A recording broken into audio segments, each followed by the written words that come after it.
This is Daily Blast Live.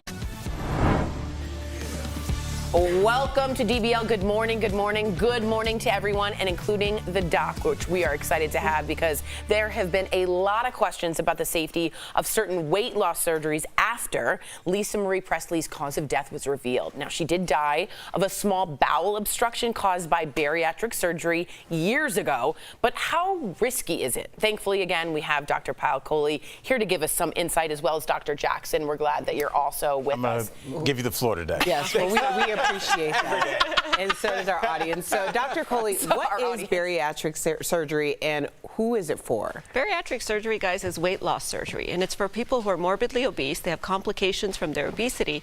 They haven't been able to lose weight the old-fashioned way with diet and exercise. So we've all heard of gastric bypasses, gastric sleeves, Roux-en-Y surgeries. These are all types of bariatric or weight loss surgeries, which are, as we've talked about on the show, becoming increasingly recommended by physicians for people who can't lose weight the natural way. How common are these complications? And kind of break it down in layman's terms a little bit. So she had this surgery years ago, right? Is it kind of, not layman's terms, right? Do the pipes kind of just get clogged up again? Is that kind of what happened in her case? No, so she had something called small bowel obstruction from adhesions. So think about what happens when you have an abdominal surgery. They cut up everything in there, right? And for these gastric bypass surgeries, they have to do open usually. Sometimes they can do laparoscopic, but they're rearranging all the plumbing. So when it heals up, it creates scar tissue. So think about that scar tissue almost like a mesh of scar in your abdomen. And all these intestines kind of get trapped in that mesh, and if they get trapped and don't get relieved, they can get strangulated or choked off. And that's exactly what happened in this particular case. She had these adhesions, the scar tissue, which is common. Right. So 9 out of 10 people after abdominal surgery will have scar tissue. But getting a small bowel obstruction, getting that small bowel to get stuck in there is very uncommon, only 9% of people. And it's even more uncommon to die from that because most of the times you can just go in there, open it up, and just relieve the scar tissue, just cut off the little piece of scar tissue that's kind of choking off so the bowel. pipes get tighter, right? The pipes get tangled. That's what I would think about it. Okay. In the scar. That's good. Thanks for using the plumbing reference. I get that a little bit. I could picture it a little bit better. What are some signs, though, that you're experiencing something like that? So food is supposed to go down and come out of the other end, right? And if you've got a pipe tangled up, what happens? It starts coming back up. So nausea, vomiting, abdominal pain or discomfort, because that pipe is tangled, so you feel that. You know, you feel kind of pressure in your abdomen.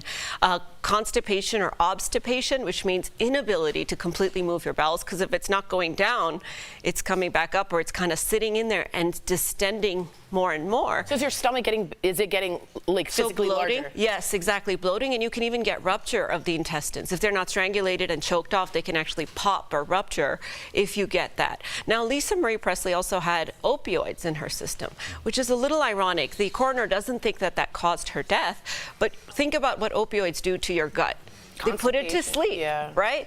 So they create a functional obstruction because the gut normally kind of squeezes a little to stay active, and it just puts it to sleep. So now you've got a mechanical obstruction from the scar tissue and then a functional obstruction on top of that. Interesting. Is that why people that get hooked on opioids also get hooked on laxatives? Yes, because you have to counteract those two effects. Well done, Dr. Jackson. Oh, well, thank you. Thank you for that. Is there a paper you're...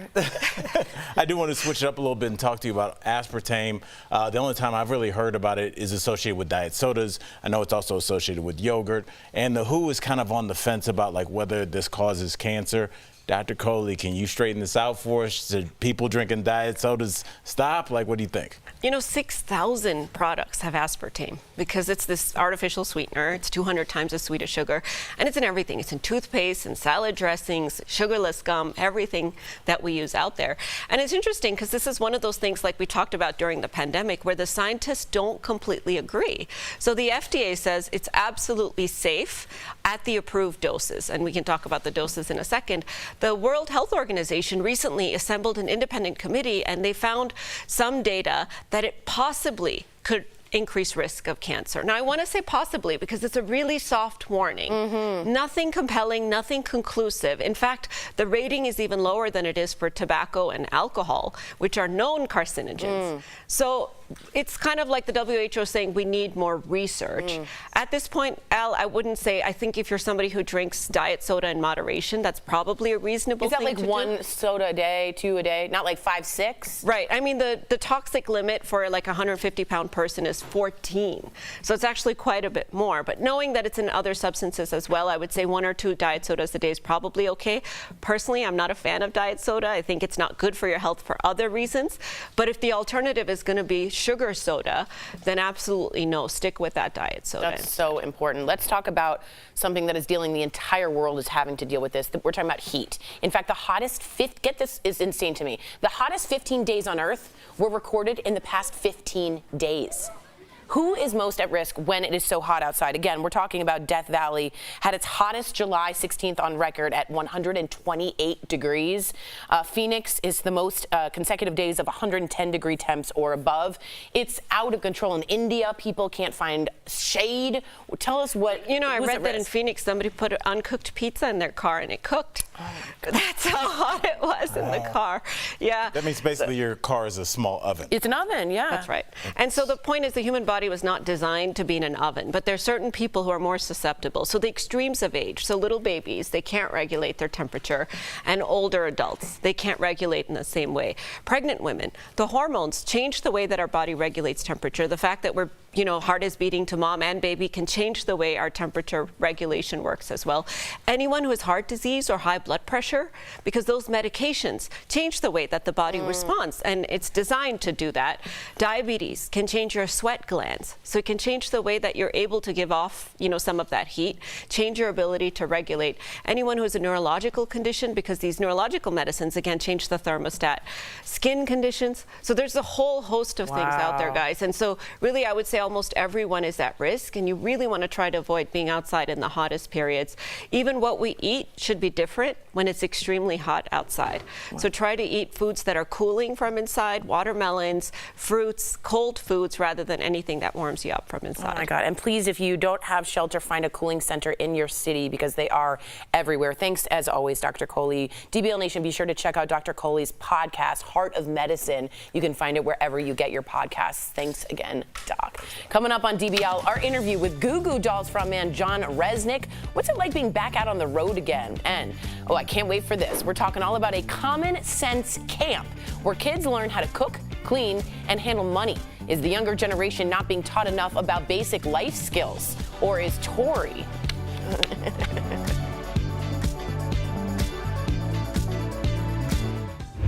DBL, this show is amazing. There's a lot going on down here. I would have been part of the Mile High Club. Yeah. So on point. But I'm going to have a conversation about what's happening now.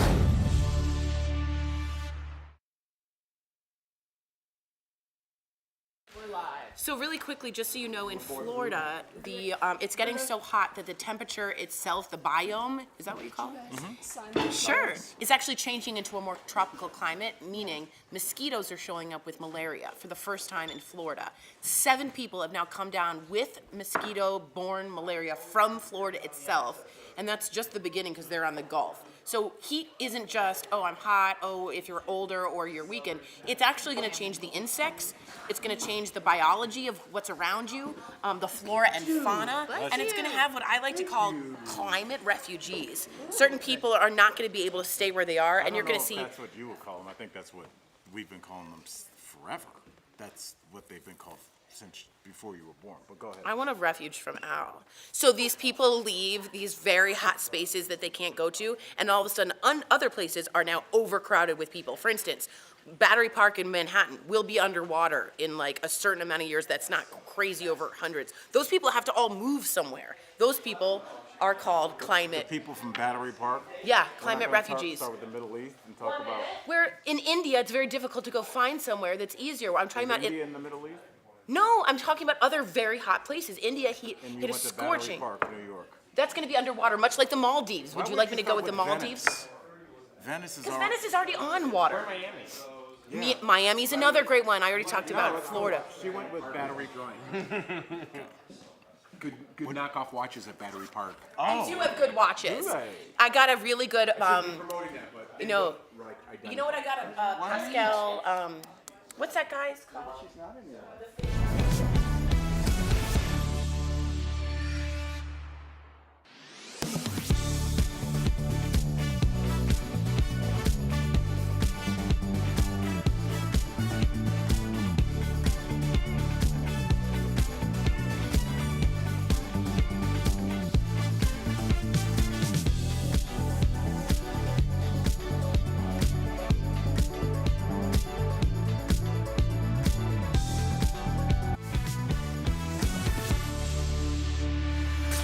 Welcome back to DBL. This is my favorite story of the day. If you belong to a generation where you remember learning basic life skills in school like cooking, balancing a checkbook, or how to change a flat tire, well, that's not the case for most teens these days. However, some parents are still value teaching basic life skills, and they're passing them on with something called Common Sense Camp. It's 8 weeks where parents teach their teens things like kitchen confidence, what to do during emergencies, and anti-racism all at home. So, should basic life skills still be taught in school, or should you leave it up to the parents? I believe trigonometry should be let go, and we learn how to do our taxes. I don't care about a Pythagorean theorem. I'd like to know what an APR is. I'd like to know what is a 401k instead of an acute angle. Now, I realize any engineer out there is going to come at me and say, how dare you, and doctors, because that's important. But man, would I have liked to know how to cook a chicken. Yeah, I think, Erica, what do you think? I think when we ask these questions, why are we not, or why are children not being taught the basic fundamental things to get them through life? I think that's really a great time to talk about what schools were really intended to do, and maybe that was by design, that everyone doesn't know what a 401k is, that everyone doesn't understand how to balance a checkbook, and that's the reason why I'm always saying make sure that you're voting for your own interest, because your children are being affected. And that's just that on that. But I will say this, coming up in school, my parents were 100%. If we did not like make our bed correctly, my dad wouldn't say anything. He would just strip the bed. So until we got it right. So that's how I grew up. And so the idea that people don't know how to do these things, I understand, but like, you don't relate to I don't relate to it. I get you. Yeah. That makes Jeff, sense. I feel like you would own one of these schools. Like, just charter them out. I love it. I think kids are lacking. I think humans are lacking in common sense skills. They need more classes. Turn left when the light's yellow. You can go. Right. Don't just stand there and look at your phone on Facebook. There's other things that are common sense that people have no idea. Give me a little buffer when I'm waiting in line. When the person steps ahead, you step ahead. Pay attention a little bit more. Look around you. Sorry, that's my own personal thing. But I took home ec. I took wood shop. My parents still have like little games and a wood clock that I made. They still have that, You like made a around wood the clock? house. All my brothers, That's we all great. did. There's like, and then we look on the back like, oh, Eric made that, or Scott, like, so then we look at, still lasting to this day, right? So home ec, I know how to sew a button. My kids, I do this at home. I teach them how to cook. I teach them how to fix things. I teach them common life skills, so they're not one of these people that you see at concerts or on the roads. Well, Jeff, we don't have a lot of time, but I'll tell you this. You're talking about common life skills, but also how much money are you saving your kid when you teach them how to do these things? So, and this is no shade, so they don't have to go to Fresh Direct and have another adult box up a little salt and a little pepper for them in a plastic bag. Are you calling us for HelloFresh? Whatever. All these things, they're designed for people that don't know how to put a dash of salt in things because they weren't taught. That's not a shot against them. It's when you don't know how to do these basic things, somebody's got to put sugar in a packet for you. And that's really disturbing, and because these people are going to be leading the next generation, or currently are. That's in right. a lot of ways. That's right. And I wish if there was an adult common sense camp, you should just tweet at me or DM me or whatever. Coming up on DBL, our interview with John Resnick from the Goo Goo Dolls. He's telling us all about the band's new tour and an incredible story of survivor, where a sailor and his dog are found alive months after being stranded in the Pacific. Stay tuned for that.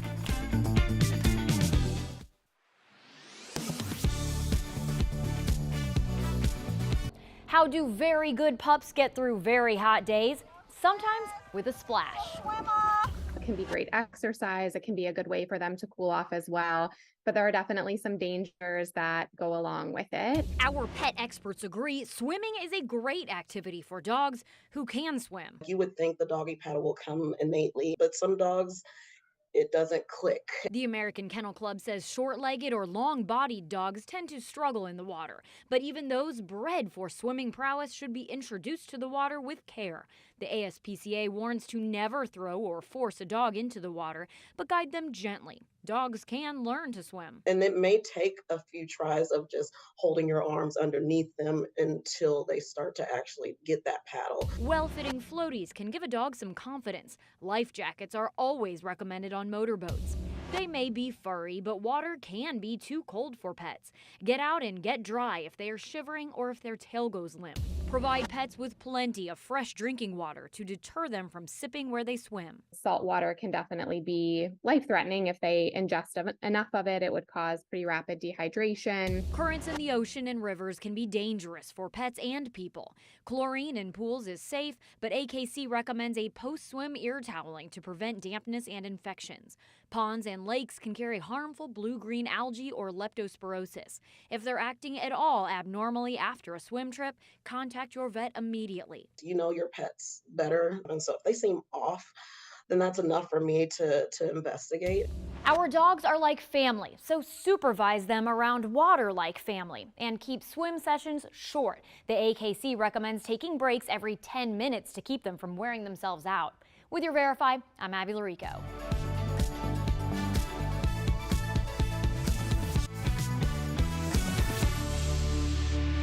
Welcome back. If you're like us, you've been a fan of the Goo Goo Dolls since the 90s with unforgettable hits like Iris and Slide. Earlier, we spoke with frontman John Resnick, and he caught up with us right after we were talking about that story where cocaine was found at the White House, so we all had a little fun. Take a look. Please welcome to the show one of our favorite singers and songwriters, John Resnick. How's it going? John, so excited to have you here. I actually read that the Goo Goo Dolls' first album, it was put together for $750. Now, I want to know, where did most of that money go towards? To buying cocaine to take to the White House. What an answer. What an answer. The mystery is solved. Perfect. You were listening. It was mine. That's amazing. It was there during the Clinton administration. They just found it. I want it back. I think we got to the bottom of that. See, that's why we cover stories like that on this show. We get to the bottom of things. Yep. So we appreciate it. I'm here to help. Always. All right. Well, I got to ask you this. The core members of the Goo Goo Dolls have always been you and Robbie Takak since the beginning. So take us back to that moment when you knew that he was going to be the perfect bandmate. We were hanging out. I was just out of high school, and then I met Robbie. I was playing in a punk rock band with his cousin Paul, and who's a state senator now in Ohio. Oh, wow.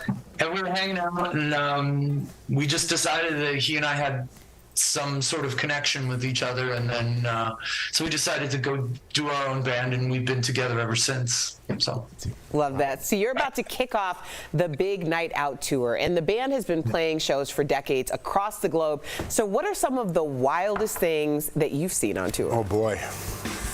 Well, some of the wildest things that I've seen on tour.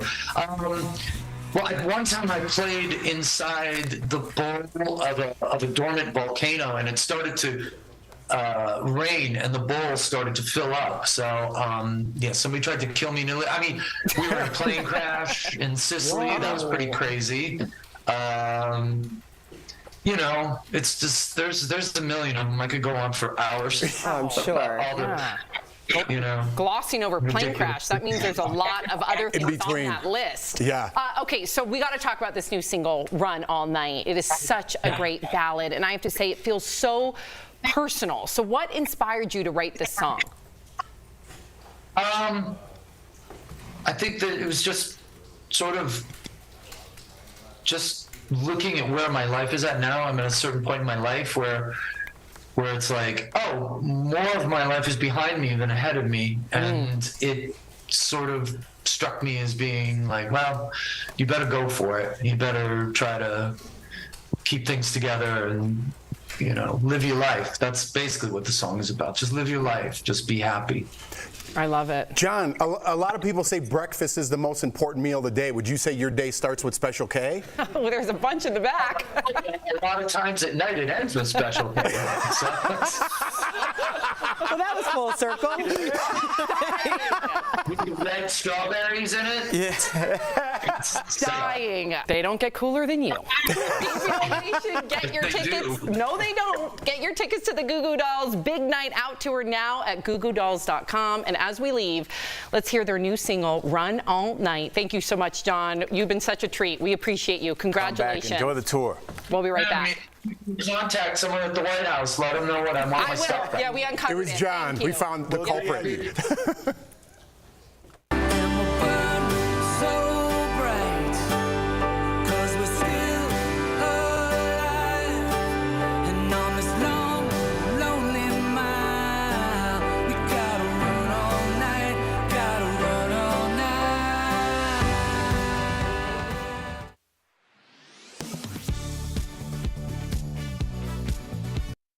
Aspartame is an artificial sweetener and is most commonly used as a sugar substitute in foods and beverages like diet drinks. But is it safe for you to consume? Open any article and you may find conflicting information.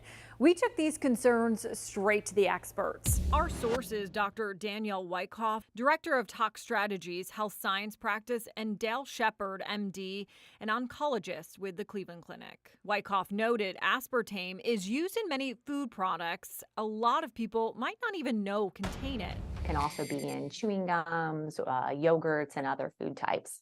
Wyckoff says it's a relatively simple compound that our body is able to metabolize quickly. And despite it being in a bunch of things, Wyckoff says the study shows aspartame is okay to ingest in moderation.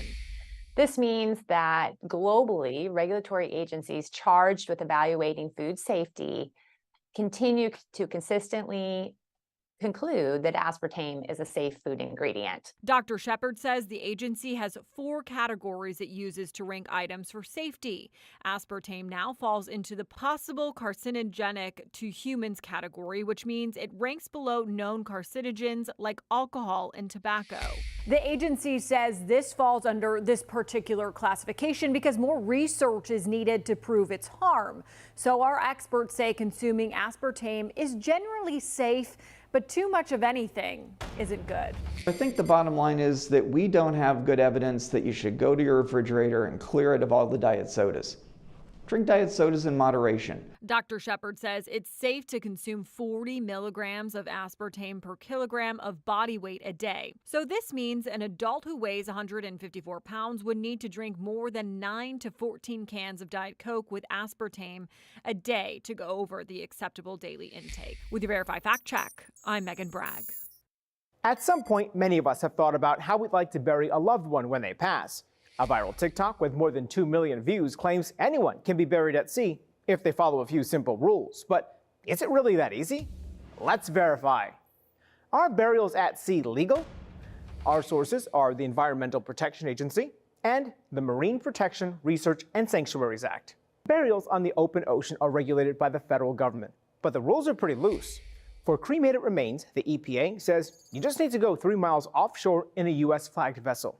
If you're burying a body, then the same rules apply, but you also need to make sure the water is at least 600 feet deep, except in some parts off the coast of Florida and Louisiana, where you need to go even deeper. You'll also need to weigh the body down so it doesn't float. The EPA recommends using a metal casket with holes that's held underwater with steel chains. Once the burial is over, you must then notify the EPA within 30 days. So, yes, burials at sea are legal. In 2020, the EPA estimates more than 2,500 Americans were buried in the ocean. There are different rules for burials in rivers, lakes, and bays, which are regulated by state governments. With your Verify, I'm Brandon Lewis.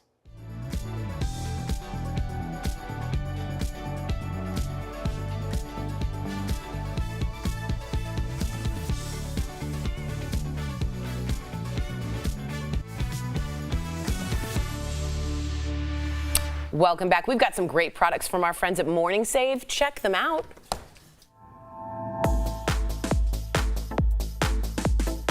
All right, Erica, what do you have cooking up for us today? Well, I'm glad you asked, Big Jeff, because I know how much you like to cook, and I know DBL Nation does too, and we're so excited to show you all of these deals today, and believe me, we have some great ones. First up, we've got the OXO Good Grips Pro 10-piece cookware set. These have a 3-layer German-engineered non-stick coating for years of performance using less oil. Now, normally this is $300, but we've got it for $129.99. That's a savings up to 57%. Next up, we've got the 3-pack Luminara outdoor moving flame pillars with a remote control. Now, these water-resistant candles will avoid fire hazards without compromising on ambience, lighting, or style.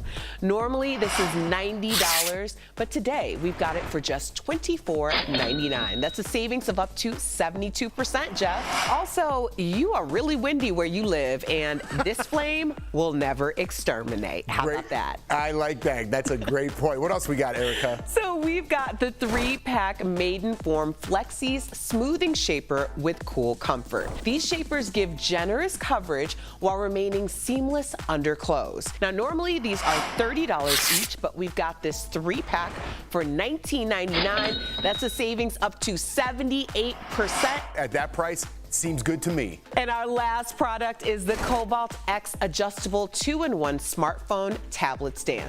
This deal includes one stand that you can clamp onto your kitchen counter, desk, and even the treadmill, Big Jeff. Normally this is $30. Now we've got it for $10. That's a savings of up to 67%. Wow, Erica, this is great for the kids when you're in their car or they're laying on the couch. I think this is a product that I have to have. Everybody, head on over to morningsave.com to snag these amazing deals at the lowest prices, or you can even scan the QR code on your screen to take you directly to these products on Morning Save's website. Erica, thank you so much. That was fun.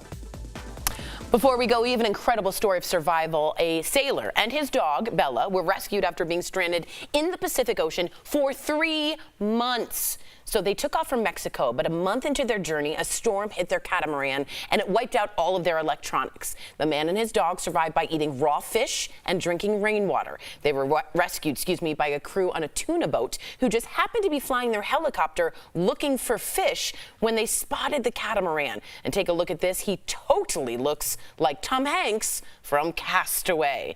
They said his dog's companion saved both of them, their companionship. That is the love and support they had for each other kept them living. There was a goal I thought each the dog day. had a companionship. That way Another ship? I thought it was like a little baby dog boat. Like a dinghy? A dog dinghy? A dog dinghy. DBL's new every day. We'll see you same time, same place tomorrow. You're a dinghy. Bye, guys.